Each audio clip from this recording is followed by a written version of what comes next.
If you've ever written a chorus that's perfectly fine, but somehow forgettable, this is probably why. And today, I want to show you how simple choruses often work better than complicated ones.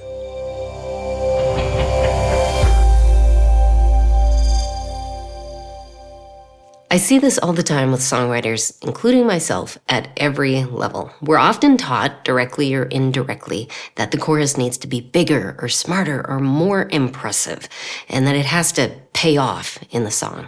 So when our choruses don't land, we assume we haven't done enough.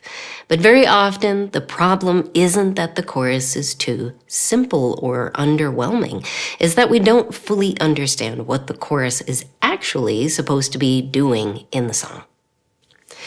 One reason why simple choruses work is that they're not trying to explain anything further in the song. They don't add information, they don't resolve the story, and they're just allowing the listener to stay inside the feeling that the verses have already set up.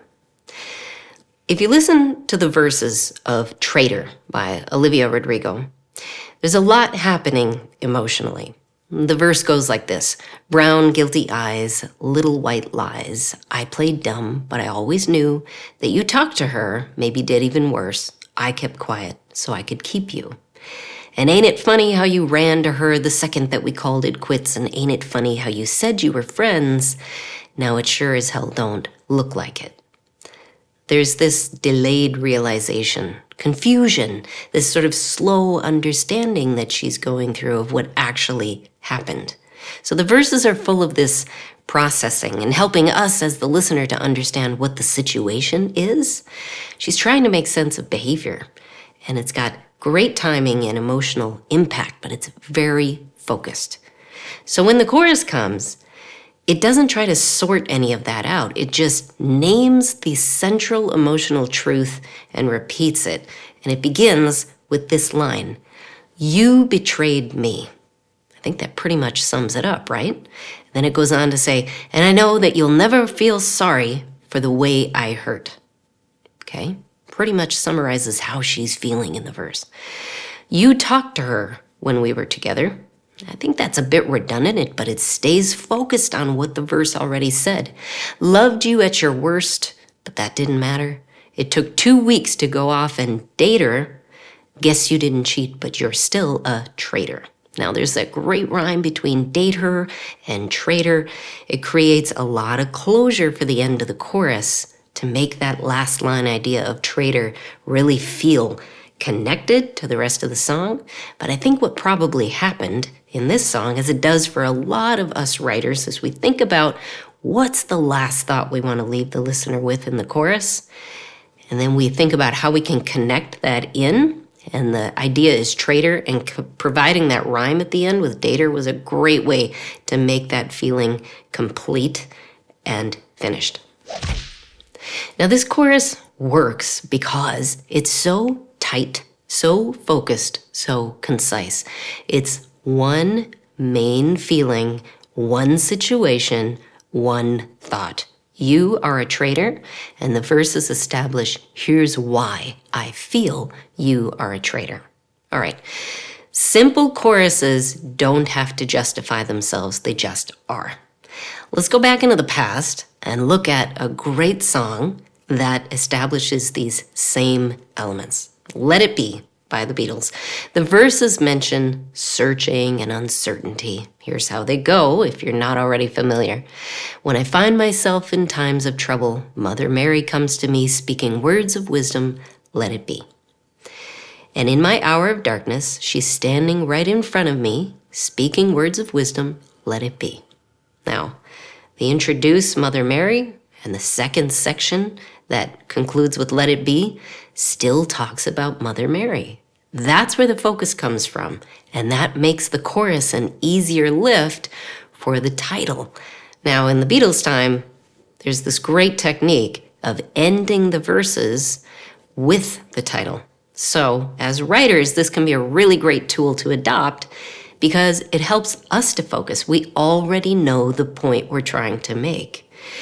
A great tool is to look to the ends of your verses and recognize do I have a line that already could be the title and the anchor point for the chorus? Because in Let It Be, it was simple to write this focused chorus around that idea. Let it be, let it be, let it be, let it be. Whisper words of wisdom, let it be. All done. Simple choruses don't tell us what to think or what to do. They just create space, and different listeners can bring different meanings into that space. Now, what these two songs have in common, Olivia Rodrigo and the Beatles, is even though they sound nothing alike, it's that the chorus isn't trying to lift the song emotionally. It's simply trying to organize the feelings that the verse already created. In Traitor, the chorus pulls everything inward, it centers the emotion, it narrows the focus to just one realization spoken outright in that first line, "You're a traitor." And Let It Be, the chorus opens outward through exact repetition. It widens the emotional field. But in both cases, the chorus just gives the listener a landing place. A chorus doesn't have to be dramatic, and it certainly doesn't have to be clever. It just has to make emotional sense. Now, here's where we songwriters sometimes go wrong. When a chorus doesn't land, we often try to add insight. We get more words, more explanations, more meanings, and pretty soon we're adding new topics, new feelings, new thoughts that really weren't even introduced in the verse. And so most of the time what's missing is not new information in our chorus, it's emotional permission. Over-explaining in a chorus usually pushes the listener away instead of pulling or inviting the listener in. So here's something to try with your next song that you write. When you get to the chorus, look at each line that you're thinking about writing and ask yourself, is this line explaining the feeling or naming the feeling? Remove anything that attempts to explain as if it needs an explanation because you haven't fully set it up, and only leave the lines that name the feeling. Now, the result of this is your language is going to be more direct, more matter of fact, maybe more literal. An exercise that you can do to find your chorus language is to say out loud the rest of this sentence. The heart of the matter is, fill in the blank. Or, what I really feel is, fill in the blank. Or, in the end, all I want to say is, fill in the blank. Whatever you say succinctly here is often the title and various lines in the chorus. And less is more.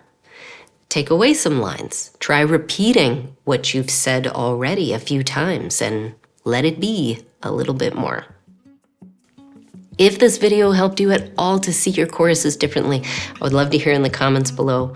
And also, I've got great tools that I hope will help you to knock down some barriers with vague lyric writing so you can get more specific, get more of your unique artistry out through your songs. See you next time. If you found this video helpful, I'd love it if you would come back and like and subscribe to my channel. If you're looking to join a community of like-minded musicians and level up your songwriting craft, I want you to check out the EMC Institute. It's my school for popular music where you can attend live classes and engage with other musicians and myself in a supportive community. I hope to see you there.